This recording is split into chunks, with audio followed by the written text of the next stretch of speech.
Bismillahirrahmanirrahim. Assalamualaikum warahmatullahi wabarakatuh. Bertemu lagi bersama saya Jenong Lubok. Oke teman-teman, jadi sekarang saya sedang berada di Wahangan Cisanggiri ya. Seperti ini Wahangan Cisanggiri sekarang lagi pasang ya. Buat ngeherap bagus buat kalian yang suka mancing. Ini di sini enak banget spotnya ya. Oke teman-teman, jadi sekarang saya lagi bawa burung saya ke sini ya buat terapi, dikarenakan sekarang ini sedang pagi-paginya ya. Jadi sedang mengembunkan ya, seperti ini saya sedang mengembunkan burung murai saya di walungan seperti ini. Gunanya untuk apa? Supaya dia itu merasa dia itu sedang berada di habitat aslinya seperti itu ya. Ya, jadi buat kalian yang burung murai batunya itu ngelowo atau kurang kicau ya. Jadi dia itu nge-Batman kalau di sini bahasanya itu. Jadi dia itu terlalu manja sama pemiliknya, sedangkan jiwa murai batu itu kan petarung, fighter. Jadi dia itu suaranya juga volumenya naik. Jadi dia itu jangan manja, jangan seperti itu kan, harus keluar jiwa petarungnya itu. Apa sih penyebab murai batu itu ngelowo atau manja atau nge-Batman? Itu biasanya penyebabnya dikarenakan dia itu terlalu sering berkontraksi, sering berinteraksi dengan manusia ya. Jadi dia itu kadang-kadang kita itu kasih pakan jangkriknya itu sambil diginiin ya, sambil pakai tangan supaya dia itu kesini ya, matok-matok. Jadi matok-matok di tangan kita. Terus kita itu kadang-kadang nyulin dia seperti itu. Jadi dia itu dibikin jinak seperti itu. Jadi dia itu dibikin manja sama kita. Apakah itu berdampak? Sangat-sangat berdampak sekali buat burung murai kita. Jadi burung murai itu tidak boleh manja, karena burung murai itu burung petarung. Jiwa petarungnya harus keluar, karena di gantangan yang keluar itu, yang dikeluarkan itu jiwa petarung. Jangan lenje, celak kesini, celak kesini, celak itu sungguh di luar nurul. Sayang, tidak boleh seperti itu ya. Jadi kalau biasanya aku itu ya pagi-pagi itu mengembunkan dia atau membawa dia ke area seperti ini, area-area gemuruh air seperti ini, dia itu merasakan di alamnya ya. Dari jam berapa kamu membawa burung murai kamu ke sungai seperti ini? Biasanya saya dari 5:30 lah, carang-cangtihang kalau bahasa sininya itu. Saya bawa si burung murai itu diablag aja, diablag, jangan dikerodong. Terus saya taruh dia di sana, di dekat sungai itu ya. Ya, biarkan dia merasakan sensasi udara segar di pagi hari, dan juga semua suara gemuruh gemerincik air. Itu juga bisa jadi terapi dia supaya dia tidak ngelowo. Atau kalau yang saya jauh ke sungai, bagaimana sih cara si burung itu supaya tidak ngelowo? Cara menyembuhkan burung supaya tidak nge-Batman seperti itu. Biasanya kalau saya itu kalau kasih pakan dia itu ya, kalau kasih pakan si murai batu itu, biasanya saya itu kasihnya itu waktu dia dikerodong ya. Dikerodong kan kalau malam itu dia itu dikerodong ya, dikerodong. Pagi-paginya saya kasih dia itu jangkrik ya. Jangan terlalu banyak berinteraksi sama dia, dikarenakan murai itu harus gimana ya? Kalau di sini mah harus ngurusnya itu api lain. Api lain itu kalau bahasa Indonesianya itu gimana ya?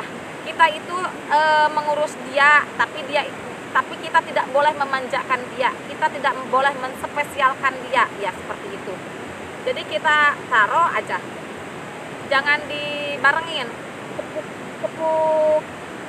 cepuk jangkrik ya, cepuk jangkrik jangkrik jangan dikasih jangan ditaruh di cepuk kur ya. Biasanya nanti dia itu akan mencakar-cakar kurnya, karena dia akan mencari-cari si jangkrik itu ya.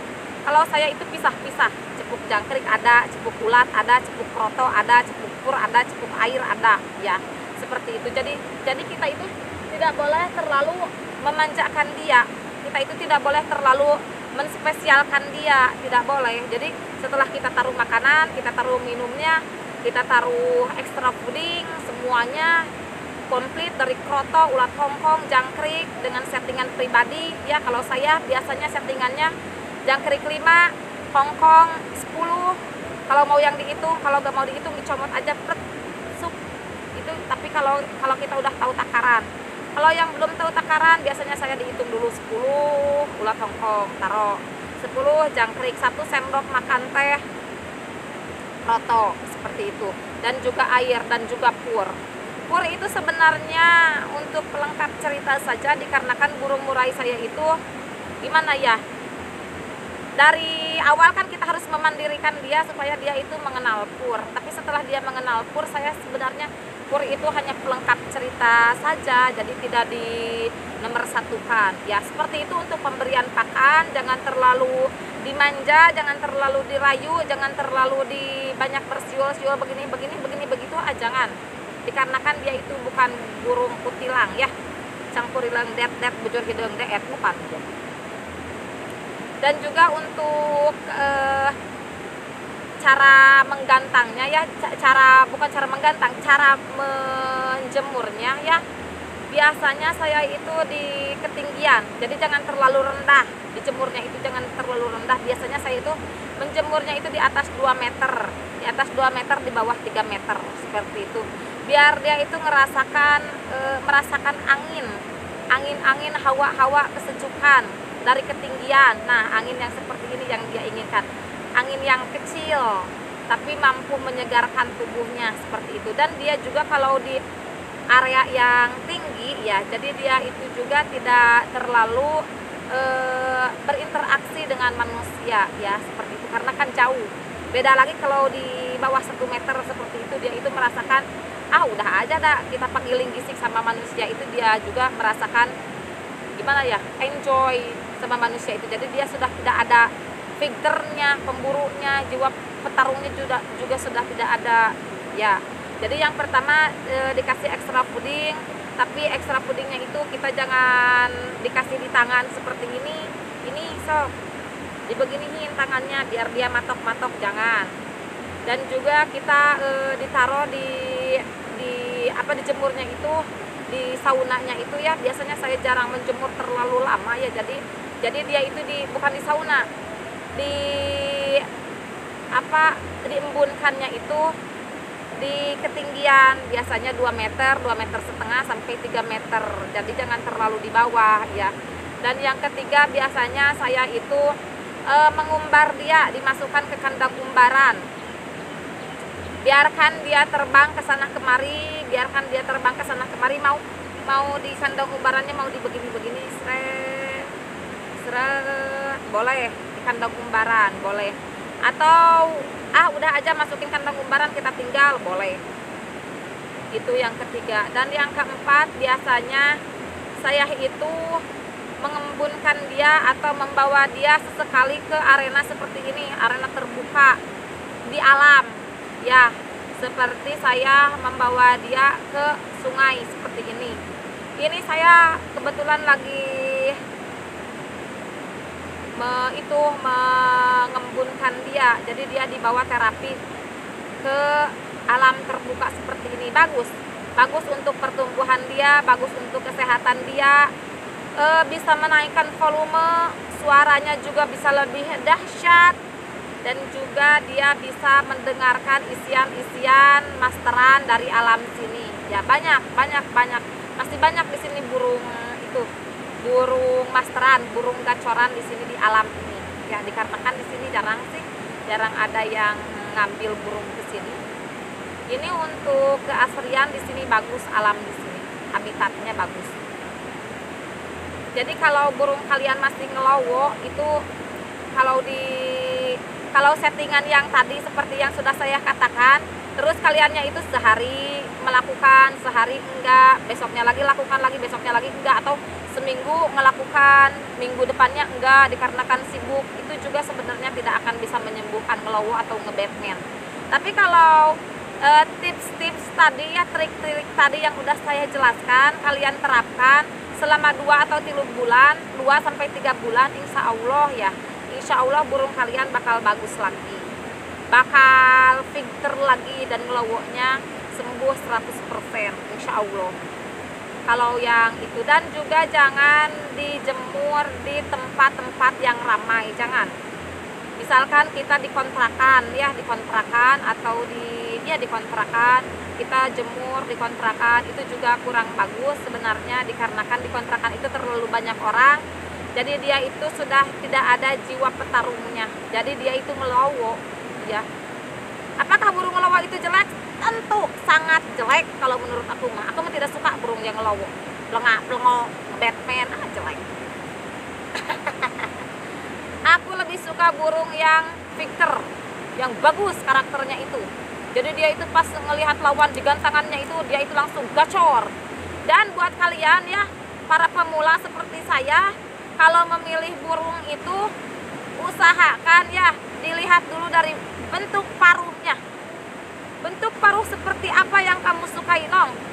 Bentuk paruh itu ada yang panjang tapi dia itu tebal ya, ada yang pendek tapi tipis, pendek tipis, ada juga yang panjang tebal.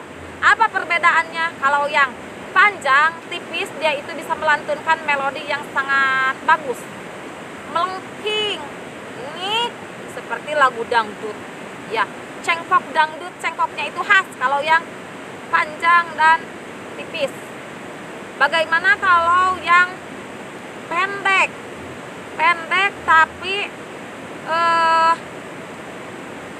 tapi tipis? Yang tadi yang panjang tapi tebal, kalau yang pendek tapi tipis. Kalau pendek tapi tipis dia itu cerewet, jadi dia itu gacornya itu bagus, merocok, bagus. Leher juga harus diperhatikan. Lehernya itu yang bagus itu leher yang bagaimana? Kalau leher yang panjang biasanya dia itu identik dengan volumenya itu, powernya itu, volumenya itu panjang tapi melengking.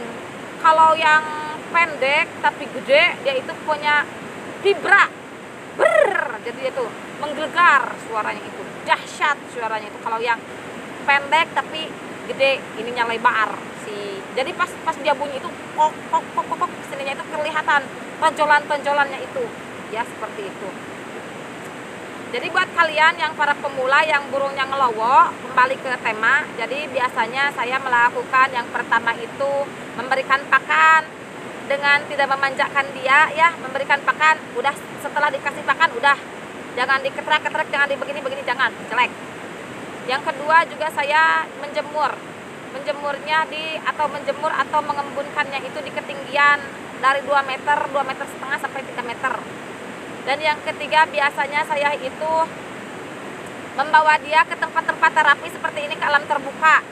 Dan yang keempat biasanya saya itu membawa dia itu ya, si burungnya itu menjauh dari keramaian ya, jangan ditaruh di burung itu di tempat-tempat yang ramai seperti itu. Dan yang kelima biasanya saya membawa si burungnya itu, jadi dijemurnya itu jangan di satu tempat ya, jangan bergantung, jangan dijemurnya itu di sini lagen, jangan. Kalau hari ini di sini, besoknya itu di sana, hari ini di kanan, besoknya di kiri, besoknya lagi di belakang. Jadi dia itu tidak tergantung, tidak ada ketergantungan. Dan biasakan kalau dijemur itu, kalau mau ya, jemur itu di ablak. Setelah di ablak, besoknya bisa dijemur di kerodong, di sauna. Jadi jangan terlalu, kalau di sauna, jadi dia itu kicaunya itu pas di sauna. Kalau nggak di kerodong, dia itu nggak bunyi, nggak boleh juga. Atau dia itu sukanya di ablak aja, kalau di ablak dia bunyi, kalau nggak di ablak dia nggak bunyi. Itu juga jelek. Makanya settingan itu harus kita mainkan seperti itu, oke? Segitu dulu konten dari Jenong Legok. Mohon maaf bila ada kesalahan, mohon maaf juga bila ada kekurangan. Bukan maksud saya menggurui, saya hanya sharing aja, barangkali aja ada yang sama untuk kasus burungnya seperti burung yang saya punya. Wabillahi taufiq wal hidayah. Wassalamualaikum warahmatullahi wabarakatuh.